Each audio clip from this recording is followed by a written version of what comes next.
शाम के मंगलवार के इस प्रोग्राम में आपका सबका स्वागत है। आज थोड़ा आपको चित्र अलग दिख रहा है। यहाँ पे कृष्णार्जुन प्रभु बैठे हैं और यहाँ पे मैं बैठा हूँ, थोड़ा उल्टा लग रहा है। लेकिन कृष्णार्जुन प्रभु ने मुझे आज्ञा दी कि आप भी कभी कभी लेक्चर दिया तो उनकी आज्ञा का मैं पालन करता हूँ। तो आज हम भागवत कथा करेंगे। नारायणं नमस्कृत्यं नरं चैव नरोत्तमं देवीं सरस्वतीं व्यासं ततो जयमुदीरये। अष्टप्रायेषु भद्रेषु नित्यं भागवतस्मिवया भगवते श्लोके भक्तिर्भवति नैष्टिके। कृष्णाय वासुदेवाय देवकी नन्दनाय च नन्दगोपकुमाराय गोविन्दाय नमः।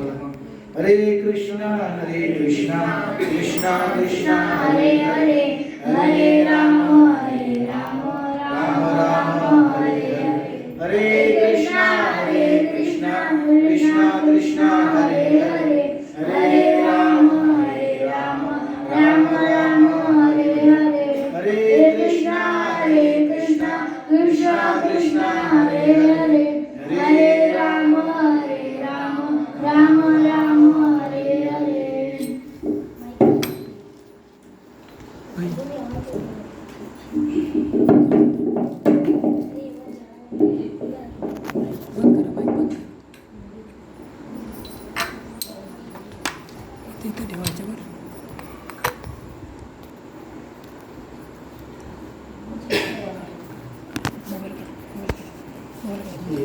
कि हम यहाँ पे प्रति मंगलवार उपस्थित रहते हैं, तो मंगलवार में उपस्थित रहकर हम क्या करते हैं, नियमित रूप से भगवान के या भगवान के शुद्ध भक्तों की जो लीला उन्होंने की है उनके बारे में क्या करते हैं, हम लोग श्रवण करते हैं।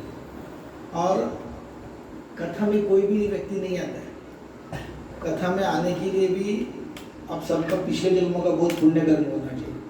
नहीं तो इतने सारे लोग यहाँ पे हैं क्यों सभी लोग कथा में नहीं आ रहे, और जो नियमित रूप से कथा में आता है वो थोड़ा विशेष होता है। तो कथा में सब लोग आ रहे हैं, लगभग एक हमारा यहाँ पे प्रोग्राम चालू होकर लगभग 1.5 साल हो गया है। इस मंदिर में प्रोग्राम चालू होकर लगभग 4-5 महीने हो गए। तो 1.5 साल से या 4-5 महीने से नियमित रूप से जो व्यक्ति आ रहे हैं, तो कौन कौन लोग जप कर रहे हैं कंटिन्यू, कौन कौन लोग दिन में एक बार तो माला जप रहा है, हरि बोल। लेकिन सभी लोगों ने माला जपना चाहिए। क्यों? कथा श्रवण करने से भगवान के प्रति हमारा जो प्रेम है वो बढ़ जाता है। लेकिन माला जपने से, मतलब कलयुग का एक नियम है, जैसे कि आप अगर सतयुग में हैं तो सतयुग में भगवान को प्रसन्न करने के लिए आपको ध्यान योग करना पड़ता है। तो सतयुग के हर एक व्यक्ति की आयु जो है वो लाखों वर्ष तक है। हम लोग 1 लाख वर्ष जी सकते हैं क्या? और 1 लाख वर्ष जीने के बाद भी ध्यान योग सीखने के लिए हजारों साल लगते हैं। खाली ध्यान सीखने के लिए, भगवान के ऊपर ध्यान लगाने के लिए सतयुग को लोगों के लिए हजारों साल लगते हैं। तो हम 100 साल में किधर भगवान को ध्यान लगा सकते हैं? अगर आप ध्यान लगाएंगे भगवान के चरणों से लेकर भगवान के सर तक, तो चरण से लेकर घुटनों तक पहुंचेंगे, उसके बाद आप दूसरी दुनिया में चले जाएंगे, भगवान याद ही नहीं आएगा। ये वास्तविकता है, सबके बीच ऐसा ही होता है। तो जो सतयुग का नियम इस युग में हम लोग क्या कर सकते हैं? नहीं पालन कर सकते। उसके बाद आता है त्रेता युग। त्रेता युग में क्या करना चाहिए था? बड़े बड़े यज्ञ करने चाहिए थे भगवान को प्रसन्न करने के लिए, बड़े बड़े यज्ञ। और जो अग्नि प्रज्वलित करते थे वो मंत्रों से ब्राह्मण प्रज्वलित करते थे। तो अभी है क्षमता बड़े बड़े यज्ञ, और यज्ञ में डालने की सामग्री भी अभी कलयुग में किसी के पास नहीं है, तो वो भी हम लोग नहीं कर सकते। उसके बाद आता है द्वापर युग। तो द्वापर युग में भगवान को प्रसन्न करने के लिए दिन में 8 बार मंदिर जाना पड़ता था और अर्श विग्रहों की सेवा करनी पड़ती थी। तो यहाँ विठ्ठल रखुमाई का मंदिर नीचे ही है, दिन में 8 बार चढ़ो, 8 दिन में 1 बार कोई आता है तो पूछो, तो ये भी नहीं कर सकते। तो कलयुग में क्या कर सकते हैं? भगवान का नाम ले सकते। तो हम लोग कथा सुन रहे हैं, और कथा सुनने के बाद अगर घर जा रहे हैं और फिर भी सास और बहू का ही फाइट टीवी पे देख रहे हैं, तो जैसा वो एंटरटेनमेंट है वैसा भी ये भी एंटरटेनमेंट के ही समान है। इसलिए यहाँ पे कथा सुननी चाहिए, और सुनने के बाद जप भी कंपलसरी करना चाहिए, क्योंकि हम जप करके ही कलयुग में उद्धार हो सकता है। तुकाराम महाराज भी अपने एक सुंदर अभंग में कहते हैं कि सकळांसी येथे आहे अधिकार, कलियुगे उद्धार हरि नामे। तुकाराम महाराज ने भी यही कहा है। और तुकाराम महाराज ने क्या कहा है? गीता भागवत करिति श्रवण, अखंड चिंतन विठो वासे। तो क्या करना चाहिए? हम लोग यहाँ पे जो कथा सुनते हैं, किसकी कथा सुननी चाहिए? गीता और श्रीमद् भागवतम का श्रवण करना चाहिए। और वो श्रवण करके क्या करना चाहिए? उसका मनन करना चाहिए घर जाकर प्रतिदिन में। तो इधर से हम लोग श्रवण करेंगे, उसमें मैं भी आता हूँ, आप सब लोग नहीं, मैं भी उसमें इन्वॉल्व। और घर जाकर मोबाइल पे यूट्यूब या घर में टीवी देखेंगे तो वो श्रवण का कुछ फायदा नहीं है। वो मनन करना चाहिए, ताकि भगवान के प्रति प्रेम क्या हो सकता है और बढ़ सकता है। और वो बढ़ने से ही हमारे लोगों को क्या हो सकता है? उन्नति हो सकती है। मतलब समझो हम लोगों ने इस जन्म में एक अल्प मात्रा में भी भक्ति की है, भगवान की कुछ सेवा की है शुद्ध भाव से, उसमें कोई स्वार्थ नहीं है, कोई स्वार्थ नहीं। मतलब भगवान की सेवा करना ये एक ही स्वार्थ है। अगर ऐसी सेवा हम लोग भगवान की करते हैं और हमारी मृत्यु भी हो जाती है, तो भगवान भगवत गीता में वचन देते हैं, क्या बोलते हैं? स्वल्पम अपस्य धर्मस्य त्रायतो महतो भयात्। मतलब वो बोलते हैं कि अगर अल्प मात्रा से भी मेरी कोई सेवा कर देता है तो उसका नाश नहीं होता है। वो अगला जन्म में क्या बनता है? बड़े एक शुद्ध कृष्ण भक्त के घर में जन्म लेता है। अगर इस जन्म में हम सब मिलकर कृष्ण भक्ति कर रहे और समझो भगवत धाम नहीं गए, भगवान के पास नहीं पहुंचे, तो भी टेंशन लेने की जरूरत नहीं, भगवान स्वयं कर रहे। वो व्यक्ति क्या करेगा? अगली जन्म में भगवान के शुद्ध भक्त के घर जन्म लेगा, और वहां से वो जो अपनी भक्ति है वो कंटिन्यू करेगा। तो भगवान इतना सब आश्वासन दे रहे हैं, तो हम क्यों टेंशन लेना चाहिए? जीवन में अभी एक प्रज्वल प्रभु ने सुंदर वीडियो भेजा था ग्रुप पे। एक राधानाथ स्वामी के पास एक छोटी सी व्यक्ति आती है और अपने बच्चों को लेके आती है, उसके जीवन में बहुत सारी चिंताएं रहती है, लेकिन वो क्या करती है, जब नहीं छोड़ती, जब कंटिन्यू करती रहती है।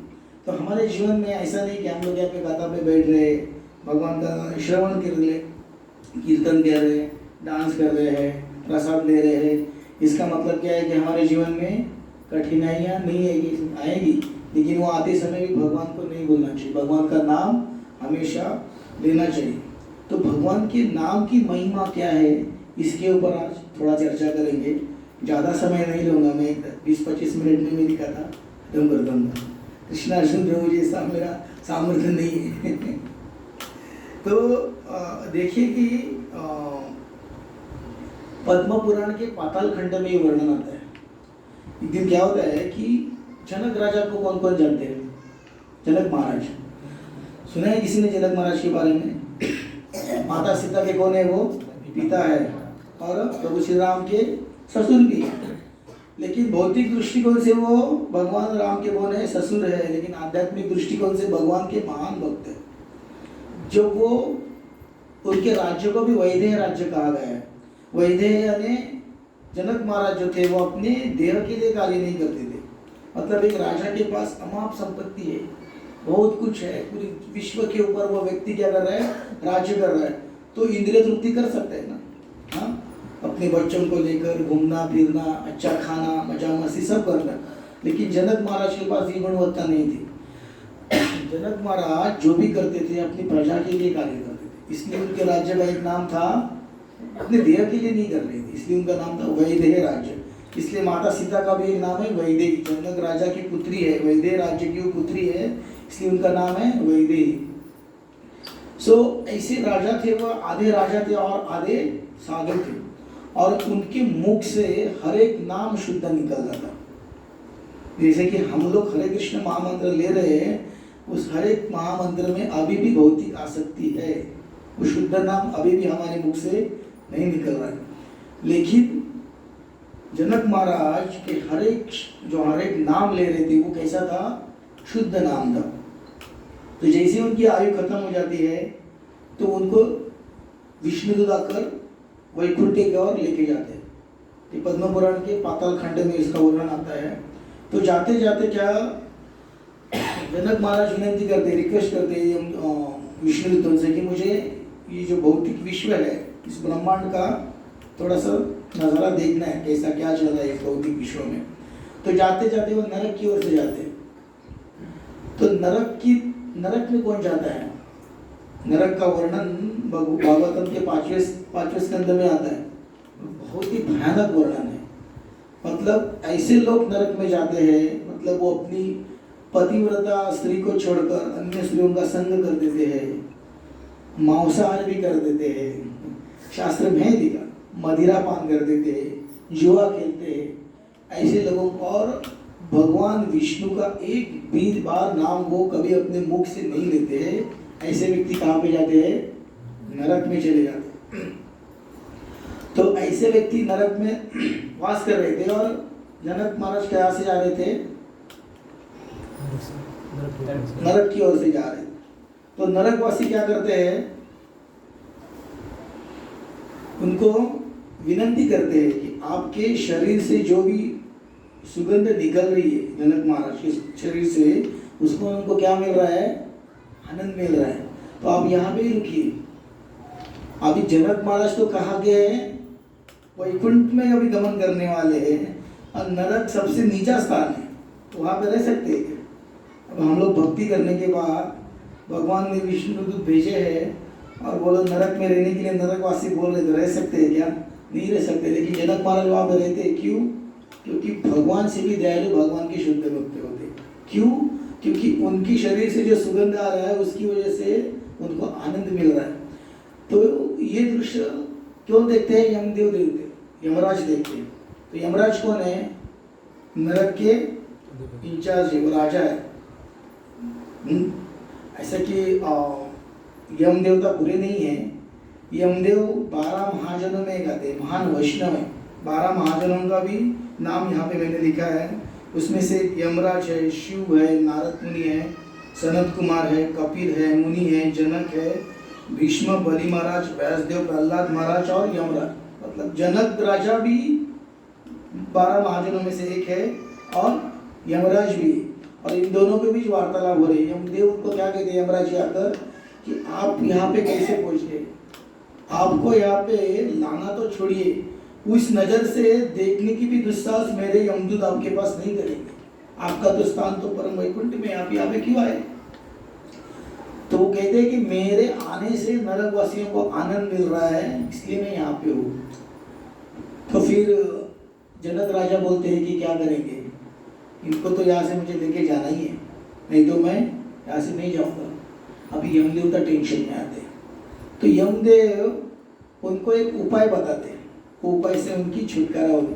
तो उपाय क्या है वो मैं अंत में बताता हूँ कथा। उसके पहले इसके ऊपर ही मतलब भगवान के नाम का क्या महिमा है उसके ऊपर एक छोटी सी हम कथा करेंगे। देखिए हम कथा कई बार सुनते हैं, तो जैसे कि हम गंगा में स्नान कर रहे हैं, तो एक बार स्नान करने के बाद वापस किसी ने आपको ऑफर किया चलो हाँ कल भी जाएंगे गंगा स्नान के लिए, तो आप मना कर सकते हैं क्या? नहीं। जितनी बार हम लोग गंगा में नहाएंगे उतनी बार क्या होंगे, शुद्ध होंगे। तो ये कथा भी गंगा स्नान जैसी है। जितनी बार हम लोग वो कथा बार बार भी सुनते हैं तो क्या होती है, हमारी चेतना शुद्ध हो जाती है। तो आज हम कथा करेंगे अजामिल के बारे में। किस किस ने अजामिल की कथा सुनी है? तो अजामिल नाम का एक ब्राह्मण था, कामिकुब्जे नाम के राज्य में वो रहता था। मतलब इतना शुद्ध ब्राह्मण था वो, सभी वेदों में पारंगत था। सतयुग की स्टोरी है, सभी मतलब ब्राह्मणों के अंदर कलयुग की स्टोरी। तो पूरे वेदों में पूरा वो पारंगत था, उसके पास सब कुछ ज्ञान था। वेद मंत्र उच्चारण और जो ब्राह्मण धर्म में जो भी पालन करना है उसके अंदर सब नीति थी। वो अपने इंद्रियों को भी संयमित कर सकता है, उतनी क्षमता किसके अंदर थी? अजामिल के अंदर थी। तो एक दिन उनके पिता उनको बोलते हैं कि मार्केट से कुछ तो आप लेके आओ, फल या फूल लाने के लिए भेजने थे। तो अपने पिता की आज्ञा का पालन करते समय जंगल की ओर से जाते हैं और रिटर्न आते समय जंगल से आ रहे थे तो एक शूद्र व्यक्ति शराब की धुंध में पूरा लुप्त था और उनके साथ एक वेश्या भी थी और उनके शरीर में आधे ही कपड़े थे और वो वेश्या को आलिंगन करता है, वेश्या को चुंबन करता है। और ये दृश्य कौन देखता है? अजामिल ब्राह्मण देखता है। तो ये दृश्य देखकर अजामिल वहां से चला जाता है, क्योंकि वो ब्राह्मण था, उसको पता है ऐसा सब देखना उचित नहीं है। तो वो घर चला जाता है। घर जाने के बाद भी उसको पता रहता है, क्योंकि वो ब्राह्मण परिवार से है, तो क्या उचित और क्या अनुचित का सब ज्ञान उसके पास है। तो उसने क्या किया, उस वक्त उसको जितनी बार हो सकता है उसको इग्नोर करने की कोशिश की, लेकिन मतलब माया इतनी प्रबल है ना कि उसको उसने पकड़ ही लिया और वो उसके बारे में मनन करने लगा। तो हम लोगों ने मनन किसका करना चाहिए? भगवान का मनन करना चाहिए ना। तुकाराम महाराज ने भी कहा है ना, गीता भागवत करिति श्रवण अखंड चिंतन विठोबासी। उसमें क्या नहीं होता है? खंड नहीं होता है। अगर हम लोग जैसे कि आप इस्कॉन में आएंगे तो इस्कॉन में आपको श्रीमद् भागवतम और भगवत गीता के ऊपर ही ज़्यादा से ज़्यादा लेक्चर सुनने को मिलेंगे। क्यों? क्योंकि व्यासदेव ने 18 पुराणों की रचना की है, 1 से 8 उपनिषद लिखे हैं। इतना सब लिखने के बाद भी व्यासदेव को संतुष्टि नहीं मिली, वो संतुष्ट नहीं थे इतना सब लिखने के बाद। तो फिर अपने गुरु नारद मुनि के पास जाते हैं। तो नारद मुनि उनको पूछते हैं, नारद मुनि से वो पूछते हैं कि मैं इतना सब करने के बाद मेरे पास क्या नहीं है? संतुष्टि नहीं है। तो नारद मुनि बोलते हैं इतना सब कुछ किया है, भगवान की लीलाओं का वर्णन किधर लिखा है? तो फिर वो क्या करते हैं? भागवत पुराण की रचना करते हैं। उसमें क्या है? भगवान की लीलाओं का वर्णन है। और जैसे ही व्यासदेव भागवत पुराण की रचना कर देते हैं, व्यासदेव का जो पेन था, कलम था, रुक जाता है। उसके बाद व्यासदेव किसी ग्रंथ की रचना नहीं करते। तो देखिए हम लोग यहाँ पे आते हैं, कथा सुनते हैं, तो कथा सुनने के बाद उसका घर जाके क्या करना चाहिए? मनन चिंतन करना चाहिए। कौन उपदेश कर रहा है इसे? जगत गुरु संत तुकाराम महाराज। और प्रभुपाद ने भी यही उपदेश दिया है लोगों को। तो ब्राह्मण अभी इस वक्त क्या कर रहा है? उस वेश्या के बारे में मनन कर रहा है। तो मनन कर रहा है तो फिर वो उस माया के जगड़ में आ जाता है, वेश्या के अपने घर बुलाता है और उसका संग करने लगता है। और उनकी जो सुंदर पत्नी थी, पतिव्रता स्त्री थी, उनकी पत्नी उसको घर से निकाल देता है, उनके बच्चों को भी दूर कर देता है। बूढ़े माँ बाप की उसने सेवा करनी चाहिए थी, वो भी नहीं कर देता है। तो फिर ऐसे ही उस वेश्या का संग करता है और उस संग की वजह से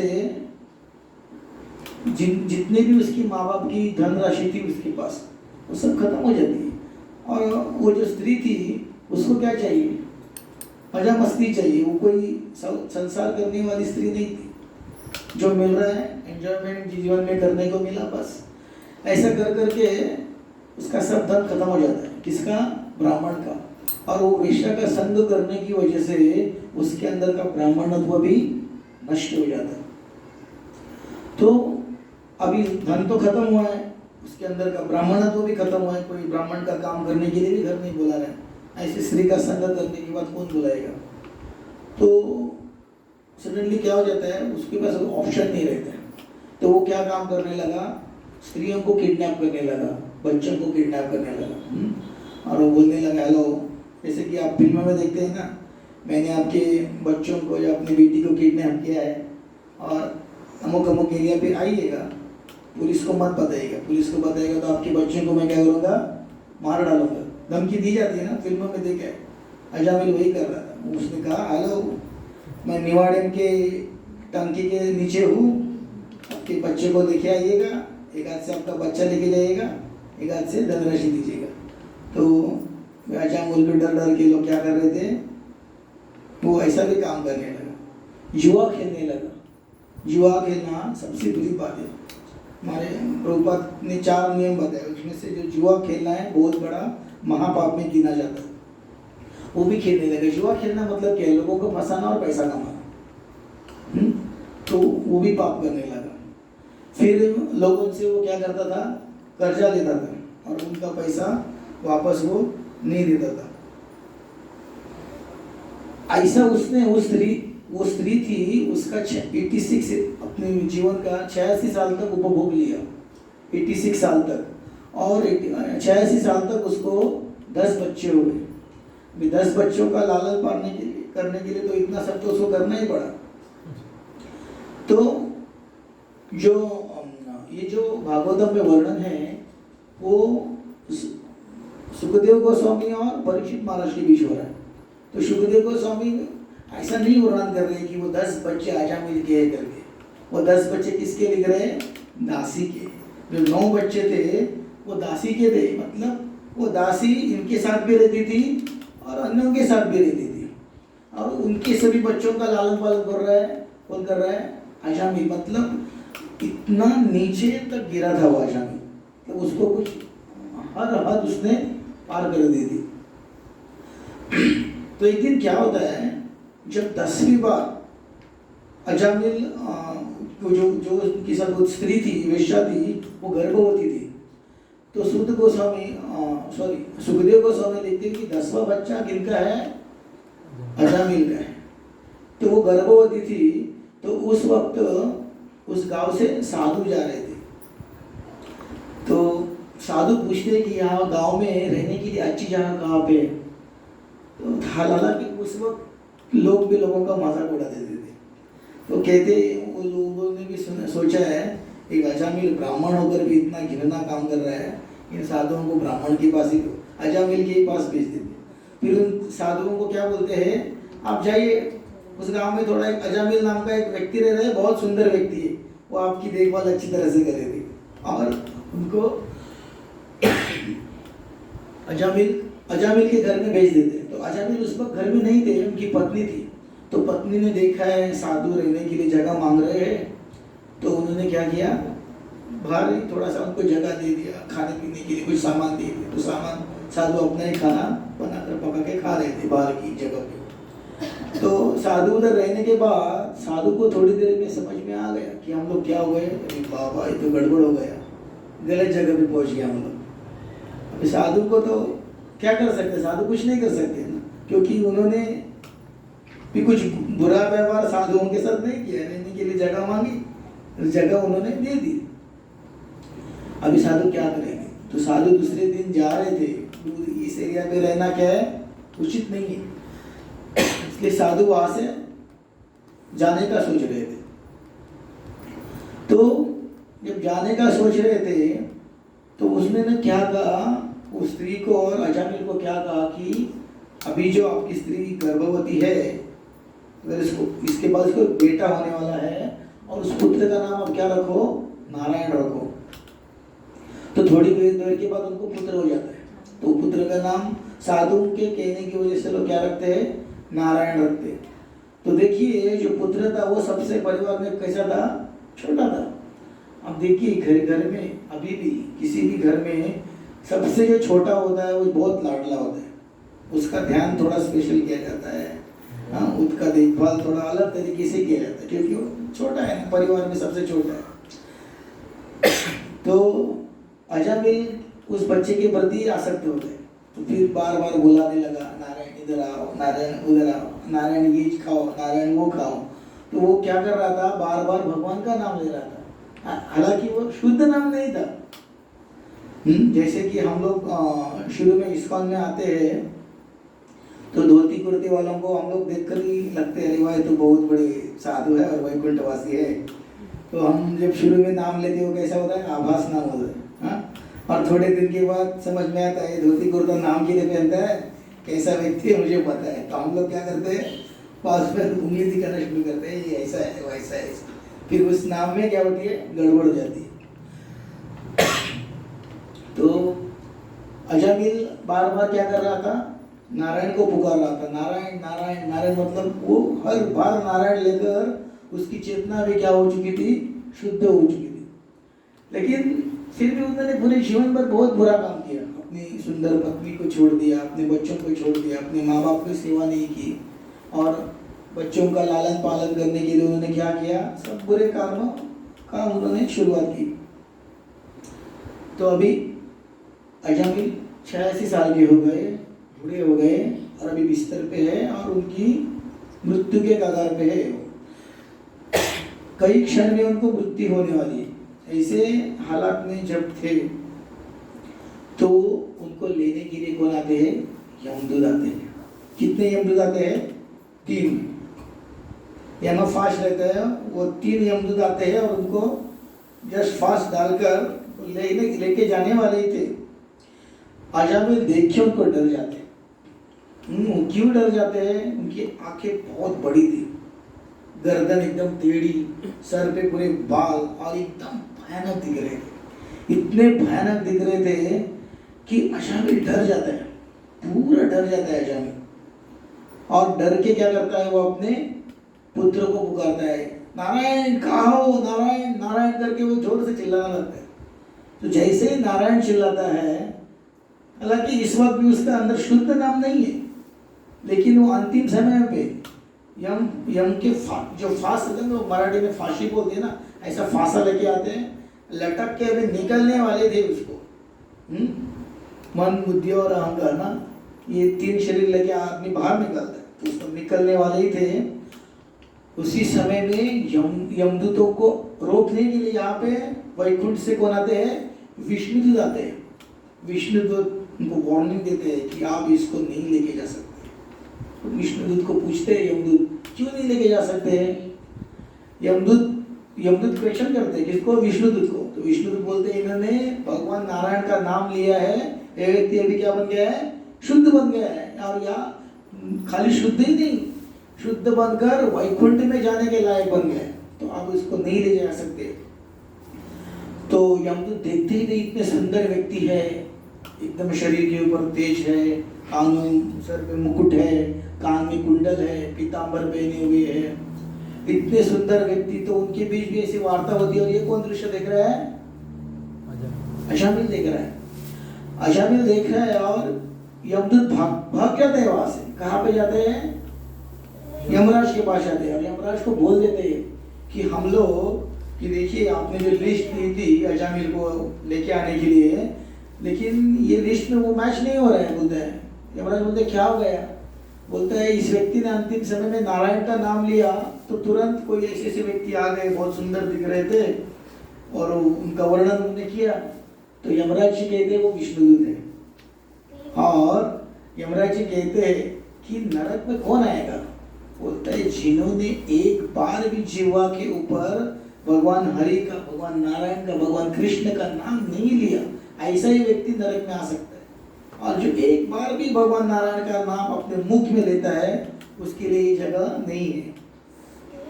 तो हम लोग ऐसा नहीं है कि हम लोग हरे कृष्णा महामंत्र ले रहे हैं और पाप करने के लिए भी उत्सुक है, नहीं।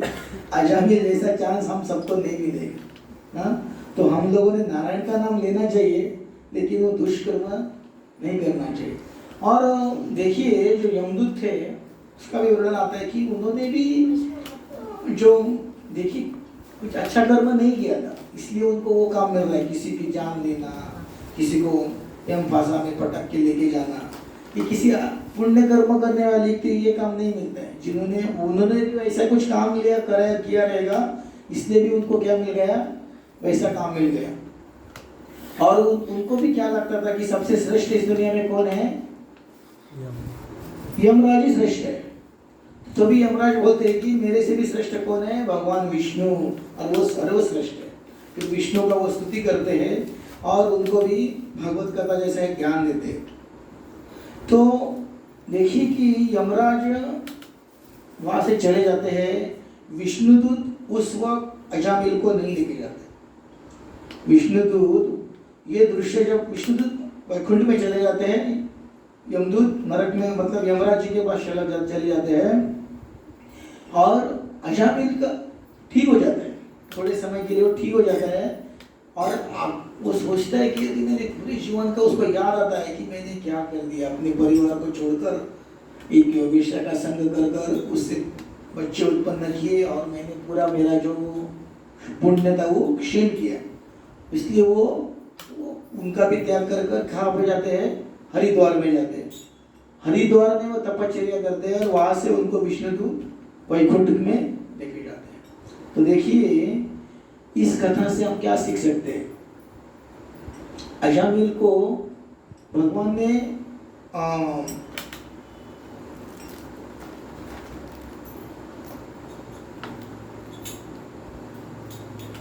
अजामिल को भगवान का अंतिम समय में नारायण नाम लेने से वो बच गए। लेकिन क्या हमारे पास ऐसा समय है? अंतिम समय में अजामिल 86 ईयर तक अपना जीवन जी गया। अभी हम समझो यहाँ से ही नीचे गए और ऊपर का जो लाइट का वायर टूट के सर के ऊपर गिर गया तो मर जाएंगे। तो कहाँ से हम भगवत धाम चले जाएंगे? क्यों? जीवन भर कभी भगवान का नाम ही नहीं लिया। रोड पे चल रहे किसी गाड़ी ने उड़ा दिया बोल सकते हैं, लेकिन भागवतम में ऐसा भी वर्णन है। यदि कोई शुद्ध भक्त दिन रात भगवान का नाम ले रहा है और नाम लेते समय यदि उसकी मृत्यु हो जाती, उसका आयु समझो 100 साल है और 50 साल में एक्सीडेंट में मर गया, ऐसा व्यक्ति भी भगवत धाम चला जाता है, क्योंकि उसके मुख पे क्या है? हरि का नाम है। तो देखिए कि हम लोगों के पास जो टाइम है वो बहुत कम है। हम लोग सोच रहे हैं, इसलिए प्रभुपाद ने कहा है कि प्रभुपाद कहते हैं कि भगवान का नाम कैसा लेना चाहिए? ध्यान पूर्वक। हरे कृष्ण महामंत्र लेते समय भी हंसी मजाक नहीं करनी चाहिए, वो भी एक बाद में टाइम पास जब हो जाता है। जब आप नाम ले रहे भगवान का तो अपने कानों से श्रवण करना चाहिए, यही शुद्धता, तभी हमारी क्या हो जाती है? शुद्धता हो जाती है। आपको ध्यान पूर्वक जब कैसा करना है तो कभी भी एक दिन मंदिर में जाइए और हमारे कृष्णाजी प्रभु की बाजू में बैठिए। जब भी मैं उनको ध्यान पूर्वक जब करते हैं ना, देखकर मैं भी आश्चर्यचकित जाता हूँ। मैं भी भगवान से प्रार्थना करता हूँ कि मैं ऐसा जब कब करूँ, पूरे सिंसियरली एकदम जब कर दे, ना इधर ना उधर, किसी से ना लेना देना। और देखिए कि यहाँ पे भगवान का नाम हर वक्त लेना चाहिए, ऐसा कहा है। तो क्या हम लोग पूरा दिन भगवान का नाम ले सकते हैं क्या? नहीं ले सकते। इसलिए प्रभुपाद ने देखा है कि हमारा जो अभी का जो युग है वो पूरा वक्त भी भगवान का नाम नहीं ले सकते। इसलिए प्रभुपाद ने कहा कि आप दिन में 16 माला तो कम से कम 16 माला करो और 4 नियमों का पालन करो। कौन सा नियम है? पहला, नशा नहीं करना चाहिए, परस्त्री संबंध नहीं रखना चाहिए, वेरी गुड, जुआ नहीं खेलना चाहिए और मांसाहार नहीं करना चाहिए। ये सब छोड़कर, उसमें ओनियन गार्लिक भी नहीं खाना चाहिए। और ये सब छोड़कर आप दिन में 16 बार हरे कृष्ण महामंत्र का जाप करो। हरे कृष्णा कृष्णा कृष्णा हरे हरे, हरे राम राम राम हरे हरे। क्योंकि प्रभुपाद को पता है 16 माला करने के लिए कम से कम 2 घंटा लगता है। तो प्रभुपाद ने कहा पूरा दिन नहीं कर सकते तो ठीक है, कम से कम 2 घंटा तो करो। तो प्रभुपाद ने ऐसा भी करेगा। तो प्रभुपाद ने कहा है कि मजाक में कहा है, लेकिन भक्त बहुत सीरियसली ले रहे कि यदि 4 नियमों का पालन कर कर श्रीमद् भागवतम भगवद गीता पढ़कर और 16 माला कर रहा है तो वो वैकुंठ के आगे से दरवाजे से नहीं है तो मैं पीछे से दरवाजे से लूँगा, उनकी चाबी में भगवान से लेके रहूँ। तो इसी उम्मीद पे है कि हम शायद पीछे दरवाजे से क्यों ना हो भगवान के पास पहुँच जाएंगे। तो कौन कौन, देखिए आज का जो कथा है इससे आपको क्या समझ में आया? कोई बोल सकता है? बोलिए। कि कभी जुआ नहीं खेलना चाहिए। जैसा आपने बोला। भगवान का नाम का महत्व क्या है इससे हमें समझ में आता है कि भगवान के नाम में कितनी क्षमता है। सही में एक बार भी ऐसा हुआ था कि अर्जुन और कृष्ण के बीच भी युद्ध हुआ था। अब आप चौंक गए, ये कैसा हो सकता है? तो हो ही नहीं सकता। लेकिन एक बार क्या हुआ, कृष्ण भगवान अर्जुन को चैलेंज करते हैं कि आप क्या करो, मेरे से युद्ध करो। और अर्जुन क्षत्रिय है, चैलेंज स्वीकार करना ही चाहिए। तो अर्जुन बाण छोड़ देता है। तो बाण छोड़ने की इच्छा अर्जुन के पास इच्छा नहीं थी, भगवान के ऊपर कौन बाण छोड़ेगा, लेकिन भगवान ने आदेश दिया है तो छोड़ना ही पड़ेगा ना। तो अर्जुन उस समय में आंखों से नहीं हृदय से रो रहे थे, तो हृदय पूरा पिघल चुका था। और उस कोमल हृदय से मैंने भगवान के ऊपर बाण छोड़ा तो बाण वहाँ पे गया और उस बाण का हार बन गया, भगवान के गले में पड़ गया। अभी बारी किसकी है? भगवान की है। किसको मारने की? अर्जुन को। तो भगवान ने भी बाण छोड़ दिया। अभी भगवान के बाण से तो अर्जुन नहीं बच सकते हैं, मरना चाहिए ना। तो जैसे ही भगवान बाण छोड़ देते हैं, ये भगवान का नाम स्मरण करना शुरू कर देते हैं। हरे कृष्णा कृष्णा कृष्णा हरे हरे, हरे राम राम राम हरे। और वो बाण जाता है, फूलों का हार बनकर अर्जुन के गले में बढ़ जाता है। और ये बार बार होता है। अर्जुन बाण छोड़ता है, उसका हार बनता है, भगवान बाण छोड़ते हैं, उसका हार अर्जुन के गले में पड़ता है। तो भगवान चौंक गए, अरे मैं भगवान हूँ, सर्वशक्तिमान हूँ और मेरे बाणों से क्यों नहीं मर रहा है अर्जुन? वो ये दृश्य ऊपर से नारद मुनि देख रहे थे। तो नारद मुनि बोल रहा है अर्जुन आपका शुद्ध भक्त है, वो बचाव के लिए आपका नाम ले रहा है, इसलिए आप कुछ भी नहीं कर सकते। मतलब सोचो, भगवान से भी बढ़कर क्या है? भगवान का नाम है। और उसको हम लोगों ने क्या करना चाहिए? हर दिन जपना चाहिए।